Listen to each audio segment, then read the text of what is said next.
ஆரம்பிச்சு வள்ளி தேவசேனா திருமணம் நடந்த பிறகு, அதாவது சூரசம்ஹாரத்துக்கு அடுத்த நாள் தான் இந்த விரதத்தை பூர்த்தி பண்ணணும். ஆக 7 நாட்கள் இருக்கக்கூடிய விரதம். ரொம்ப கடன் இருக்குங்க, நிறைய பிரச்சனை, தாங்க முடியாத அளவுக்கு எனக்கு துன்பம், என்னால வெளியே கூட அந்த துன்பங்களை சொல்ல முடியறது இல்ல, கழுத்த நெரிக்கிற அளவுக்கு நான் கஷ்டப்படுறேன் அப்படிங்கிற அளவுக்கு துன்பத்தோட வாழக்கூடியவர்களா இந்த விரதம் இருங்க.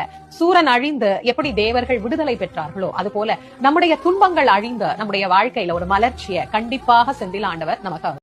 நிறைய பேருக்கு முருக வழிபாடு செய்கிற போது இப்ப அவங்களுக்கு மனசுக்குள்ள ஒரு சந்தேகம், இவ்வளவு நாள் நாங்க நல்லா தாங்க இருந்தோம், எப்ப முருகனை கும்பிட ஆரம்பிச்சோமோ அப்பையில இருந்தா எங்களுக்கு சோதனைகள் அதிகமாகி கொண்டே சோதிக்கிறாங்க. இல்ல எல்லாருக்குமே அந்த கேள்வி இருக்கு, நீங்க கேட்கறதுக்கு முன்னாடியே நான் சொல்றேன் பாத்தீங்களா. இல்ல உண்மையில நான் அடுத்த கேள்வி வச்சிருக்கப்ப நீங்க யோசிச்சு முன்னாடியே கேட்டுட்டீங்க. இல்ல எல்லாருக்குமே அந்த கேள்வி இருக்கு, நான் முருகனை கும்பிட்ட ஆரம்பிச்ச பிறகுதான் எனக்கு நிறைய சோதனை வருது அப்படின்னு.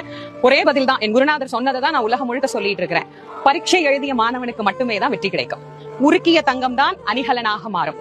துன்பத்திலே இறைவன் நம்மளை புடம் போட்டா மட்டும்தான் நாம் மின்ன முடியும். ஒரு பெரிய வெற்றியை தூக்கி